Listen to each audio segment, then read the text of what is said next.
So, you're a business owner dedicated to the significant and sustainable growth of both you and your business. Welcome to the Add a Zero podcast.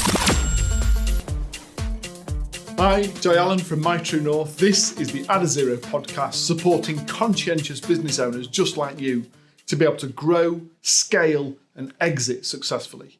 And today I want to talk about that part of it also.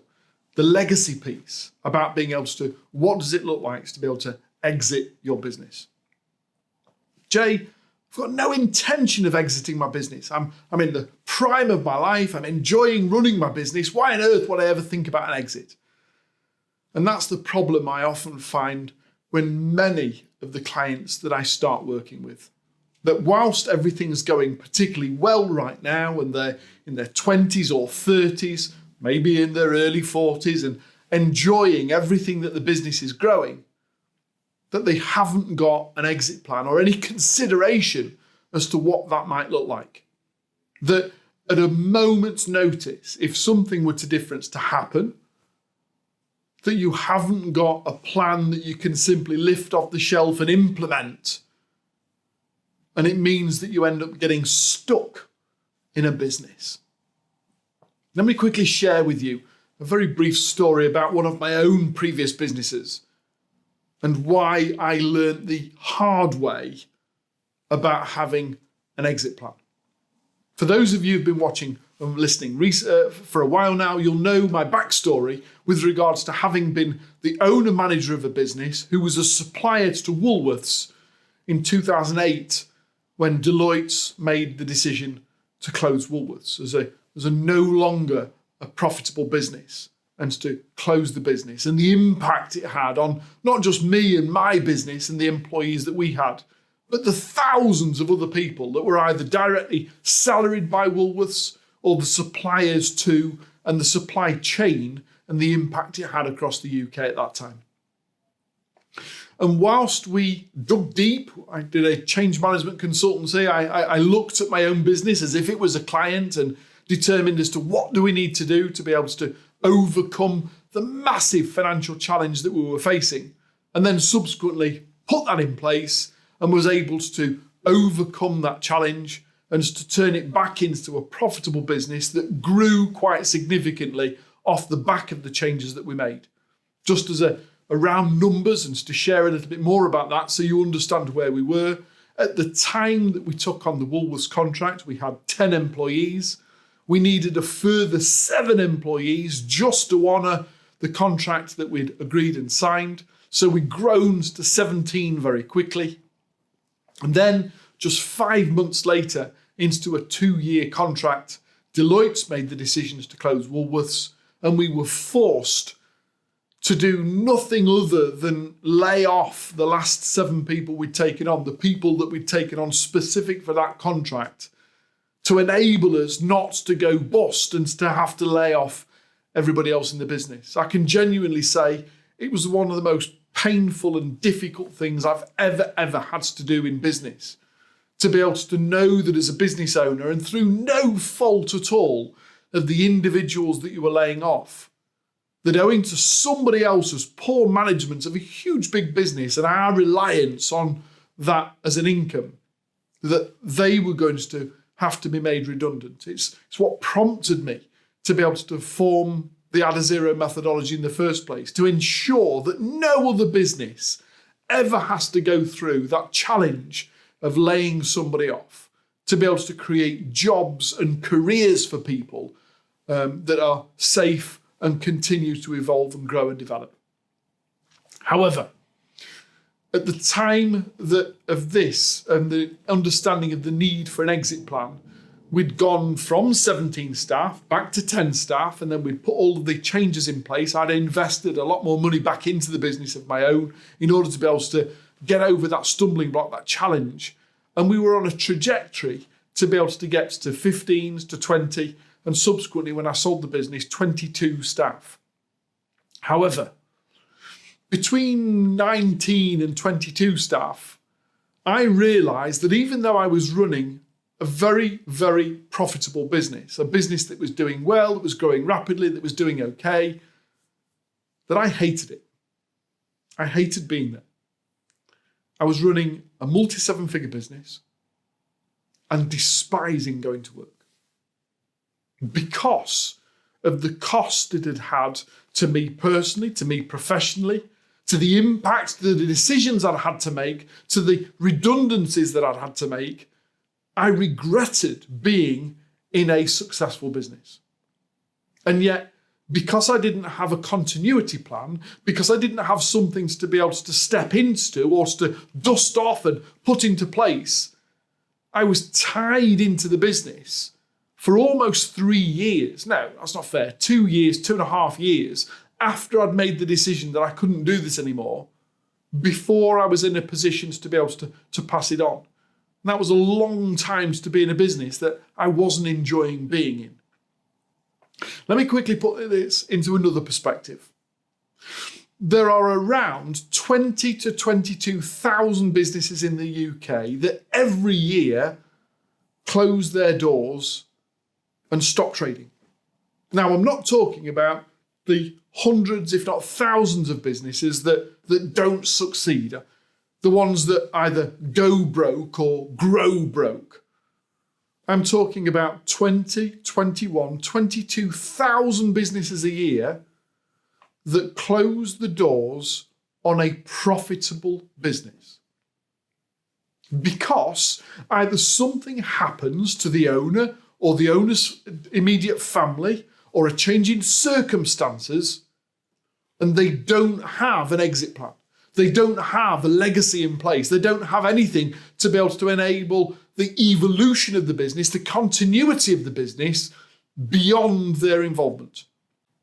Their plan is, I'm going to earn enough money before my 65th, 66th, 67th birthday that once I get there, I'm simply going to close the doors and lay off some staff and stop trading.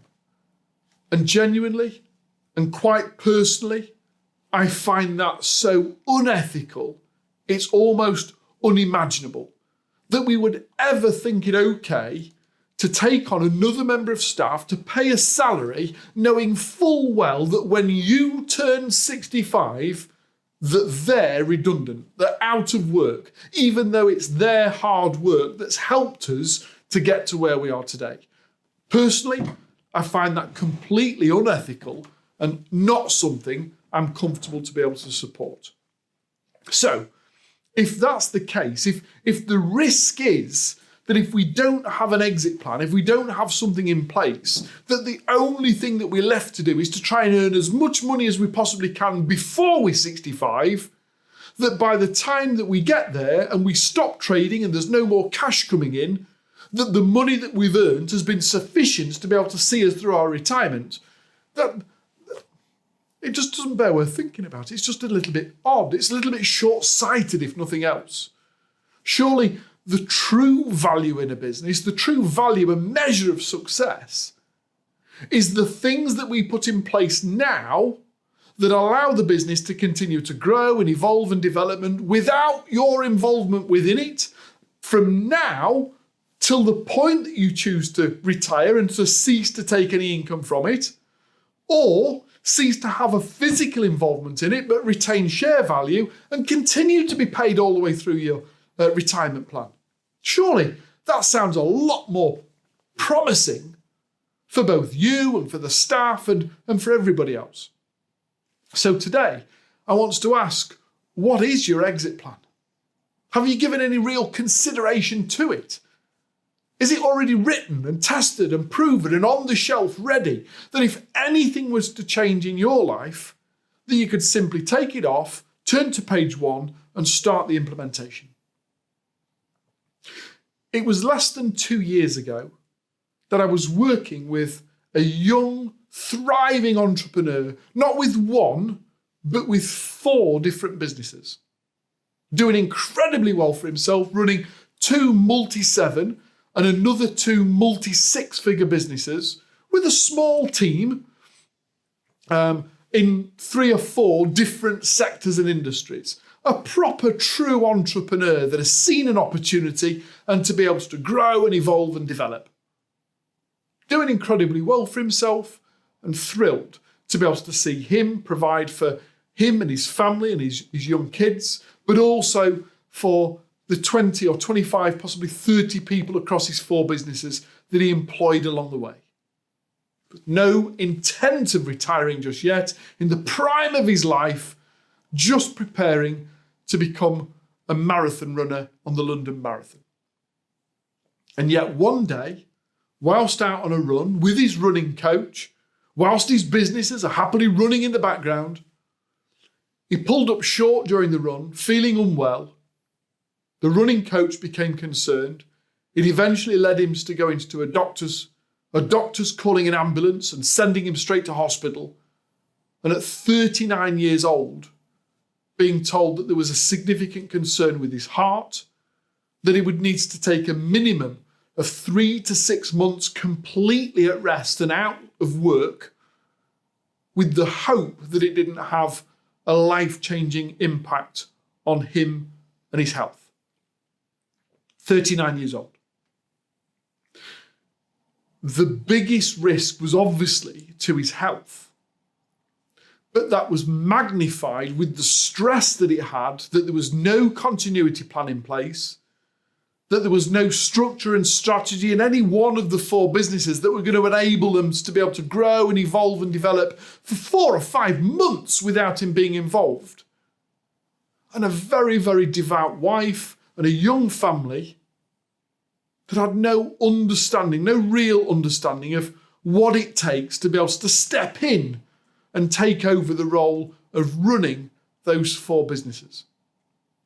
He was on the precipice of collapse for all 4 and the 25, 30 people that he employed in order to be able to put something in place and to be able to ensure that there is continuity throughout the business, regardless of his involvement. And I'm just so grateful the fact that just weeks before all of this had happened, we'd signed a contract to be able to look at being able to put that in place. And whilst it meant doing a lot of the work for him, we were able to work with the businesses and put that continuity in place that ensured that nobody got laid off, and that there's now a plan in place that enables him to step back in at a point where he's physically well enough and able to do so, but knowing full well that at a moment's notice, if anything was to change, either in his own health or that he saw the opportunity in a niche in a 5th different business and wants to be able to step away from all 4 to go off in a new direction, that the business is safe, that the people within the business are safe, that they will all continue to grow and evolve and develop without him being present. So my questions to you is, when are you going to make yourself redundant? I'm not talking about the P60 and going to HMRC and saying, I need a job. I'm talking about becoming redundant from the requirement of the business for you and your mouth, your face, your voice, your signature to be part of that process. When you were going to allow the business to grow up and develop its own identity, as opposed to being so attached to you that when you stop, it stops. I also wanted to very briefly share with you about another person, another successful entrepreneur with a multi-7-figure business that had built a business in his name. And whilst he had a growing team of people, the business and the brand were all based around him as an individual. He was still key and central to the entire business operation. And although he had a growing team of 35, 40, by the time I stopped working with him, just over 50 people in the business, all of them were support elements to the role that he played, which was pivotal and central to everything that was happening within the business. His plan had been to sell the business as a going entity with a multi-7-figure revenue every year and a healthy profit margin. He went to market with the view to being able to sell the business and was absolutely floored with the valuation that was placed on the business. It was nothing like what he'd expected it to be. When so many people talk about EBITDA value and having a 2 times or 3 times or possibly even 4 times revenue valuation, his value had been depreciated by 75% because it had been recognised by the valuers that the majority of the business was based on him being central to it. And if you took him out, the mass amount of vacuum that would create in value and revenue was sufficient that they were scared sufficiently to say that they were going to put a 75% depreciation value on sale and sale capacity. It meant that he'd been spending years and years and years building up to a multi-7-figure business with a few £100,000 worth of actual sales value. And that was nowhere near what he needed to be able to achieve within his retirement. There was the huge and important factor of understanding continuity beyond self. And therefore, the things that we then had to do to put in place to be able to rebuild a brand, to be able to test and measure through NPS scores, loyalty of customer to brand rather than individual, to ensure that there was some continuity planning in place, that people bought into the business as opposed to the business owner, that over a period of time, 3, 4, 5 years later, it subsequently has a resale value. If any of this sounds of concern or something that you want to know more about, there's loads that I've written about in my Add a Zero Scale to Summit book. It's got a maroon cover. You can't miss it on the shelf. It's the sequel to our Establishing Basecamp. All around being able to understand that in order to be able to scale a business, we have to become detached from the business, that we are proactively driving it forward, but at a moment's notice, if either the environment changes or the circumstances changes or your mind changes, that we can take you out of the equation, we can put somebody back into the equation, and the business continues to grow and evolve regardless of your involvement in it. I'm sure that will have been a provocative thought for you today. Whether you've got a plan in place or not, it's worthwhile considering how much longer after your circumstances change do you still want to be tied to it before you're willing to be able to exit successfully. The last quick footnote I wanted to share with you today is around partnerships and joint ventures. Some of the clients that we work with have gone into partnership with somebody else, and that's a great thing, to be able to understand our own skill set and that of somebody else, and collectively to have somebody to bounce off as you help and grow and support each other to grow the business. There's a number of clients that we work with that have got 2 or sometimes 3 partners involved in the business, either a husband and wife couple or a couple of professionals that have come together and recognised each other's skill sets. And I'm all for growing businesses collectively, collaboratively. However, have you got a legally binding partnership agreement between the two of you? It's all right, Jay, we're the best of friends. I'm sure you are, right now. And then when circumstances change, one of them takes ill, or a family member takes ill, or financial circumstances change, or outlook changes, or the direction of business or requirement changes, those best of friends become best of enemies. When there's a difference of opinion of what or where or when or why or how to be able to grow the business. Or one person takes ill or is unable to be able to continue in the role. Who do their shares go to? Who does their decision-making capability pass to? You as the partner or their partner? A husband, a wife, a daughter, a son, somebody that bears a grudge, the open market. The best time to form a partnership agreement is one prior to the partnership or whilst the going's good. But not just an agreement that says we're in this together, but to look at it from a pragmatic basis that says every 12 months we're going to review this and make sure we're still happy. And we've already given considerations to what happens if we're not happy, if we no longer want to participate. What then happens? Who has the right to be able to buy each other out? Is there the means to be able to do so? What happens to your shares if the other person were to subsequently not be available, physically, mentally, or any other? I can't stress to you enough the big risk that we run from being friends is the lack of paperwork just makes lawyers and solicitors and commercial legal teams smile and rub their hands together.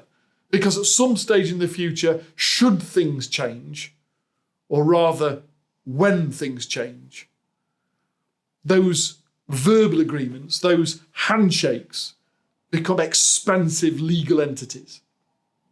Please, I implore you that whether you've got an exit plan in place yet or not, that now's the time to start thinking about what that looks like. And if you're in business with a partner, that whilst the going's good, you get a properly legally drawn up partnership agreement that covers off all of the other eventualities should or when something were to happen. And if you want some help with those, then we've got templates to be able to help and support people in our Explorer and Summit package to be able to do just that for you. God bless, take care. I'll see you next week. That's all for this episode. As always, we really thank you for listening and welcome your comments, thoughts, and suggestions. So please do drop us a line by emailing podcast@mytruenorth.biz. And don't forget, if you haven't already done so, hit the subscribe button on whichever platform you're listening to this through. And tell your colleagues and business network all about who we are. You've been listening to the Add a Zero podcast presented by Jay Allen. Brought to you in association with My True North, the UK's leading ethical coaching company.